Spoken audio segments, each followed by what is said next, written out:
Antes de empezar la explicación, lean Mateo 15 del 21 al 39.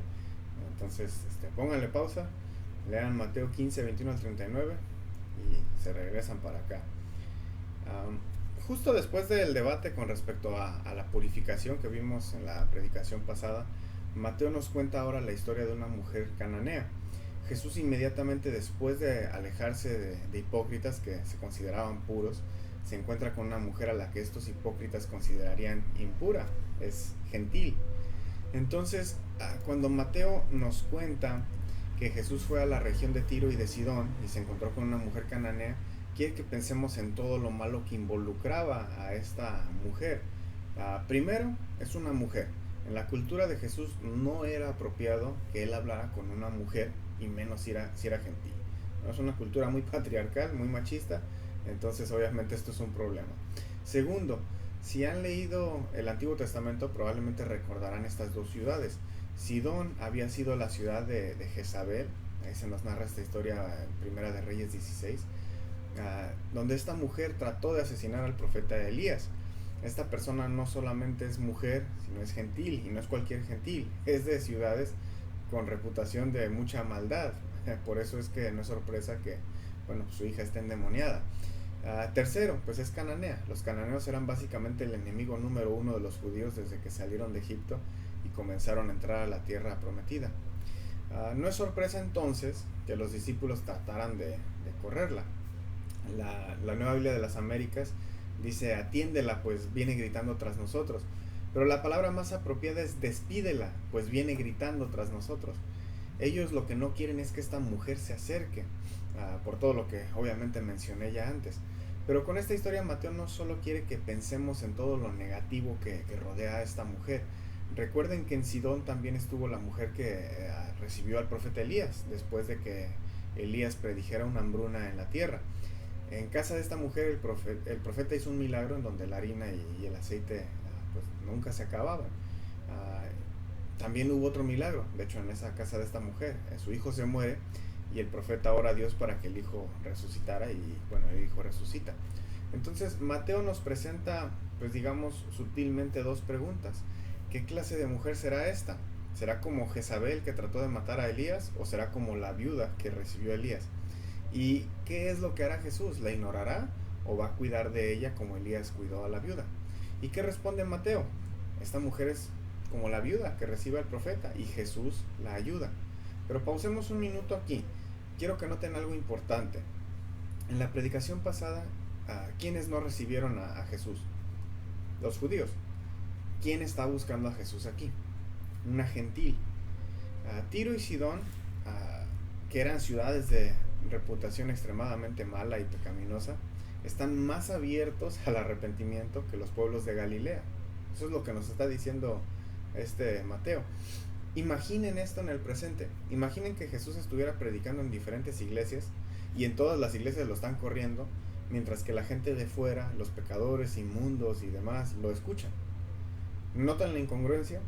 ¿Será que como iglesia estamos más dispuestos a cerrarnos al mensaje de Dios y al arrepentimiento que la gente de fuera? Pues eso es lo que estaba pasando aquí. Esta mujer insiste una y otra vez a Jesús que la ayude.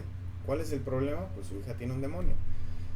Cuando estaba yendo a evangelizar a una pareja hace unos meses, me comentó ella en una ocasión que alguien estaba embrujándolo a él. ¿Y qué hizo ella? Pues lo llevó con una bruja para quitarle el problema y ponerle amuletos, ¿no? Y en la casa también ahí le pusieron varias cosas para que pues espantaran las malas vibras, ¿no? ¿Cuál es el problema con acudir a la brujería y la superstición? Pues le estás pidiendo ayuda al diablo para quitarte un problema que el mismo diablo causó. Piensas que Dios no tiene el poder suficiente para ganarle al diablo. ¿Y no es así nuestro México? Así como esta pareja, están dispuestos a buscar brujos que los ayuden, a tener amuletos de la suerte, a cosas que quiten malas vibras, pero nunca están dispuestos a acercarse a Dios. Y por lo mismo sus problemas continúan o empeoran.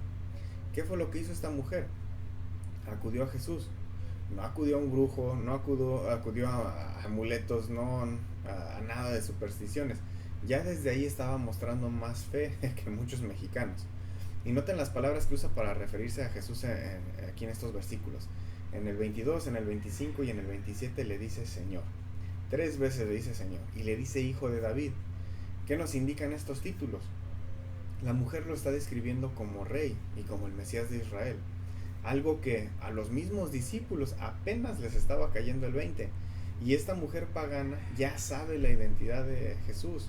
¿Y qué es lo que hace Jesús? Bueno, en un principio parece un poco raro, ¿no?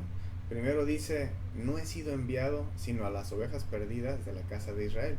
Luego le dice, no está bien tomar el pan de los hijos y echárselo a los perrillos. ¿Por qué responde así Jesús? ¿Por qué no la ayuda inmediatamente como a otros? Tenemos que entender la narrativa entera de Israel para entender por qué Jesús está respondiendo de esta manera. En la primera parte, no he sido enviado sino a las ovejas perdidas de Israel. Hay que recordar que en Mateo 5 vimos que Jesús no vino a abolir la ley, sino a cumplirla. No venía a deshacerse de la categoría Israel, como muchos predican, sino que vino a cumplir el propósito para el que este pueblo fue escogido. Si la vida nueva de Dios vendría al mundo, vendría a través de Israel. Por eso el mensaje debía ser escuchado por Israel primero. Si el pueblo portador de la promesa se había olvidado de la promesa, alguien tenía que recordárselas, precisamente porque estas promesas estaban siendo cumplidas ya. Si Jesús y sus seguidores comenzaban una misión abierta a todo el mundo primero, entonces Dios era un mentiroso, porque la promesa no se cumpliría primero en Israel. Por eso es que Jesús mismo y sus discípulos, por instrucción de él, limitaron su trabajo usualmente al pueblo judío. Pero como vemos en el ministerio de Jesús, siempre hay algo futuro que se adelanta en el presente. La puerta a los gentiles ya estaba abriéndose en varias ocasiones, aun cuando faltaba tiempo para esa misión. Pero vemos un adelanto aquí con esta mujer, y ya vimos un adelanto con el centurión en el capítulo 8. Y Jesús se maravilla tanto de la fe del centurión como de la de esta mujer, dos gentiles que tienen más confianza en Jesús que los judíos mismos. En la segunda parte, donde dice no está bien tomar el pan de los hijos y echárselo a los perrillos, Jesús está usando un proverbio para que los discípulos entiendan algo importante. Recordemos que para los judíos, cualquier persona que no fuera judío, es decir, un gentil, era considerado un perro por ellos. Aquí Jesús cambia la palabra un poquito, ¿no? En lugar de decir perros, dice cachorritos, básicamente es la idea. No es que lo haga más suave, pero en un sentido, bueno, sí lo hace, ¿no? Porque Jesús cambia la descripción insultante de perro por el de una mascota, que usualmente recibe el afecto de la familia. Pero lo importante es que lo que Jesús hace es hacerles ver que a quien los puros consideran una perra, tiene más fe que ellos. Imaginen escuchar a su maestro decir eso: el perro tiene más fe que ustedes. En todo caso, ¿quién está siendo insultado con esta frase? Y es cierto, la mujer cananea tiene una gran fe. No solo cree que Jesús puede sanar a su hija, sino que al describir a Jesús como Señor y como Hijo de David, es decir, como Rey y Mesías, ella entiende que la misión de Jesús es primero para los hijos de Israel. Pero una mascota también espera su bocadillo abajo de la mesa, aunque sean las migajas de lo que Jesús ofrece, pues eso es lo que ella quiere. ¿Cuántos de nosotros nos conformaríamos solo con puras migajas? ¿Cuántas veces no vivimos enojados con Dios porque no cumple nuestros caprichos? Si somos este tipo de persona, un perro tiene más fe que nosotros. Esta mujer entendía que si Israel era el pueblo de la promesa, entonces el Mesías de Israel eventualmente traería bendición a todo el mundo. Y eso es lo que vemos que sucede en los versículos que siguen. Jesús se va junto al mar de Galilea, a un monte, y la gente le comienza a traer enfermos, lisiados, cojos, ciegos, etc. Y él los sanaba. Y nos dice el texto que esta gente glorificaba al Dios de Israel. Esta gente, después que esta mujer cananea, comienzan a entender que el Dios de Israel está cumpliendo la promesa hecha en antaño. Isaías 35, 5 y 6 dice: entonces se abrirán los ojos de los ciegos y los oídos de los sordos se destaparán. El cojo entonces saltará como un ciervo y la lengua del mudo gritará de júbilo. Porque aguas brotarán en el desierto y arroyos en el Arabá. Esta mujer estaba adelantándose un poco, precisamente porque más que los discípulos entendía que lo que Dios estaba haciendo por Israel a través de Jesús en algún punto pues los iba a incluir a ellos, a los gentiles. En algún punto los hijos estarían saciados y pues le tocaba carne asada a los perros. Piensen en esta imagen, que es la idea que Mateo y Jesús y esta mujer nos están dando. Cuando a veces yo he hecho aquí carne asada en mi casa, y muchos de ustedes han estado aquí, aparte de nosotros que pues ya estamos hambriados, ¿quién más está esperando la carne? Mis perros. ¿Significa que mis perros están muriendo de hambre? Pues no. Y los que nos conocen pues saben que cuidamos mucho a nuestros animales. Pero la carne primero es para nuestros invitados, ya después para ellos. Pero al final, pues todos comieron carne y comen bien, ¿no? De todos ellos también. En cuanto a Jesús, aquí pues es la misma situación. En cuanto Él deja de sanar aquí, viene otra historia de una alimentación de más de 4,000 personas. Siempre hay comida involucrada en relación con Jesús. De hecho, cuando participamos del memorial, precisamente estamos comiendo. ¿Por qué? Es a la mesa en que uno conoce más a la gente, lo que les gusta, pero también lo que les falta. En la mesa es en donde uno establece relaciones.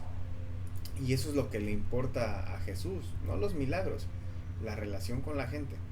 Cuando nosotros tenemos una relación con Dios, las necesidades son suplidas, no solo por Él, sino por los hermanos y hermanas de la iglesia. Como cristianos tenemos que observar en el mundo dónde están esas promesas de Dios siendo necesitadas urgentemente y tratar de suplirlas. Hay enfermos, hay hambrientos esperando esa bendición y esa esperanza que solamente Dios puede dar a través de la iglesia. ¿De qué manera estamos nosotros bendiciendo a otros? ¿O queremos que Dios siempre se la pase bendiciéndonos a nosotros nada más? Es decir, tenemos la suficiente fe para acercarnos a Jesús, aunque sea por migajas, o un perro tiene más fe que nosotros. Estamos ofreciendo a otros, aunque sea migajas de lo que nosotros tenemos, o somos cristianos glotones que no dejamos ni un huesito para el perro.